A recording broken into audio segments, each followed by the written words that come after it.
হরিশ্চন্দ্রপুর ২ নম্বর ব্লকের মশালদহ অঞ্চল কংগ্রেসের উদ্যোগে মশালদহ হাসপাতাল মাঠে গতকাল থেকে শুরু হলো ডক্টর মনমোহন সিং মেমোরিয়াল ৮ দলীয় মহিলা ফুটবল টুর্নামেন্ট। প্রথম দিন দুটি ম্যাচ হয়। প্রথম রাউন্ডে মাঠে নামে অসম ও রাঁচি। হাড্ডাহাড্ডি লড়াইয়ে ১-০ গোলে রাঁচি অসমের কাছে পরাজিত হয়। দ্বিতীয় রাউন্ডে মাঠে নামে নেপাল ও পাটনা। ২-১ গোলে নেপালের কাছে পরাজিত হয় পাটনা। এদিন মাঠে দর্শকদের ভিড় ছিল চোখে পড়ার মতো। উপস্থিত ছিলেন প্রদেশ কংগ্রেসের সাধারণ সম্পাদক মোস্তাক আলম, রাজ্য যুব কংগ্রেসের সাধারণ সম্পাদক জিয়াউর রহমান চৌধুরী, মশালদহ গ্রাম পঞ্চায়েত প্রধান আয়েশা খাতুন, ব্লক কংগ্রেস সভাপতি আবুল কাশেম, কংগ্রেস নেতা আনিসুর রহমান, জেলা পরিষদের সদস্য আমিনুল হক ও হরিশ্চন্দ্রপুর বিধানসভার যুব কংগ্রেস সভাপতি আমিরুল ইসলাম সহ আরও অনেকে। আজ সোমবার দুটি ম্যাচ হবে। প্রথম রাউন্ডে নামবে উত্তরপ্রদেশ ও কলকাতা এবং দ্বিতীয় রাউন্ডে খেলা হবে হাওড়া প্রতিবাদ ও গ্রিন জলপাইগুড়ির মধ্যে। ২৫ তারিখ সেমিফাইনাল ও ২৬ তারিখ ফাইনাল খেলা রয়েছে। মালদা থেকে বিশ্বজিৎ মণ্ডলের রিপোর্ট, এস নিউজ বাংলা। আজকে আমাদের ২৩শে ফেব্রুয়ারি ২০২৫ সালে ভারতবর্ষের যে প্রাক্তন প্রধানমন্ত্রী সে ডাক্তার মনমোহন সিং, সেই ডাক্তার মনমোহন সিংয়ের স্মৃতিতে আমাদের যে doctor Manmohan Singh Memorial ladies football 2025 তার প্রথম দিন আজকে। সেই প্রথম দিনে আমাদের প্রথম ম্যাচ ছিল আসাম ভার্সেস রাঁচি, যেখানে আসাম উইনার হয়েছে, রানার হয়েছে আমার রাঁচি। সেকেন্ড ম্যাচ যেটা ছিল আমাদের নেপাল ভার্সেস পাটনা, নেপাল ২ এবং পাটনা ১, অর্থাৎ নেপাল হচ্ছে বিজয়ী টিম। আগামীকাল আমাদের সেই ২৪শে ফেব্রুয়ারি দুটো ম্যাচ আছে, ৪টে টিমের খেলা। প্রথম আমাদের ম্যাচটা হচ্ছে উত্তরপ্রদেশ ভার্সেস কলকাতা, টাইমিং শুরু হওয়ার আমাদের 2 PM। সেকেন্ড ম্যাচ হচ্ছে আমাদের হাওড়া প্রতিবাদ versus green Jalpaiguri, start timing হচ্ছে 3:30 PM।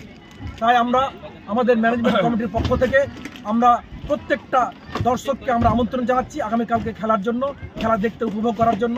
নারী শক্তির যে ভারতবর্ষের মাটিতে নারী শক্তিকে এগিয়ে নিয়ে যাওয়ার জন্য আমাদের উদ্যোগে মশালদহ অঞ্চল কংগ্রেস এবং হরিশ্চন্দ্রপুর কংগ্রেসের সহযোগিতায় আমাদের যে উদ্যোগ আমরা দেখাতে চাই, আমাদের যিনি নেত্রী প্রিয়াঙ্কা গান্ধী, যিনি আমাদের বলেছেন লাড়কি হো লাড় সাকতি হো, সেইটাকে আমরা এগিয়ে নিয়ে যাওয়ার জন্য আমাদের একটা ছোট্ট প্রয়াস। তাই সবাইকে আমাদের আমন্ত্রণ জানাচ্ছি। এই মাঠে খেলা হয়েছিল, যারা উদ্যোগ নিয়েছে শুনলেন, এর আগে সব কিছু।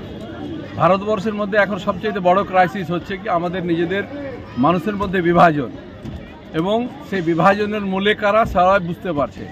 এটা কোনো রাজনৈতিক কোনো প্ল্যাটফর্ম নয়, আমরা কাউকে দোষী কাউকে করতে চাই না। ইন স্পাইট অফ দ্যাট, মানুষ হিসাবে it is our duty also যে মানুষকে কি করে একত্রিত করা যায়।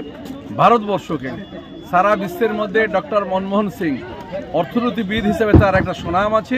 শুধু আমাদের ভারতবর্ষের প্রধানমন্ত্রী হিসাবে নয়, তাকে তার স্মৃতিচারণ করে তার ত্যাগ, আত্মবলিদান এবং তার শিক্ষা, তার দক্ষতা, কন্ট্রিবিউশন টু দ্য নেশন, সেটাকে স্মরণ করবার জন্য আজকে এখানে বলা হচ্ছে। সেই সাথে আজকে ভারতবর্ষের মাটিতে আমাদের প্রত্যেকের পরিবারে একজন মহিলা আছে। পুরুষদের জন্য খরচ হয়, মহিলাদের জন্য খরচ হয়। মহিলারাও যেন আরও দেশের কাজে, সমাজের কাজে, সব ব্যাপারে এগিয়ে আসে, এডুকেশনের দিকে এগিয়ে আসে, তার জন্য তাদেরকে স্পিড আপ করা হচ্ছে। এবং প্রিয়াঙ্কা গান্ধী এই ব্যাপারে বলেছেন, আমরা মহিলা হতে পারি কিন্তু আমরাও লড়তে পারি। কারণ একটা পরিবারের মহিলা, সেই ওই পরিবারটা স্বচ্ছ, শান্তিতে সব কিছু সাবলীল হতে পারে যদি ডিসিপ্লিন মা হয়। তো এখান থেকে একটা এনার্জি নেওয়ার আছে, প্লাস তাদেরও যে স্পিড আছে, প্রতিভা আছে, তারাও যে খেলে মানুষকে দেখাতে চায়।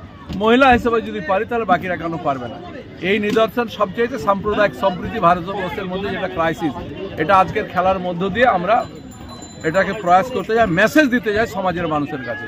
দলমত নির্বিশেষে সবাইকে ইনভাইট করা হয়েছে, সব দলের লোকদেরকে বলা হয়েছে সবাই যেন আসে প্রতিদিন খেলাটাতে, এবং অ্যাডমিনিস্ট্রেশন পাশে ছিলেন, পাশে থাকবেন। কারণ এটা কারো কোনো ব্যক্তিগত ইনিশিয়েশন নয়, সম্মিলিতভাবে এবং সমাজের ভালো দিকটাকে তুলে ধরার জন্য। এবং উই ডু এক্সপেক্ট যে ইট টু বি ফুলফিল। এটা আমাদের জন্য সহযোগিতার জন্য সোশ্যাল মিডিয়াকেও ধন্যবাদ।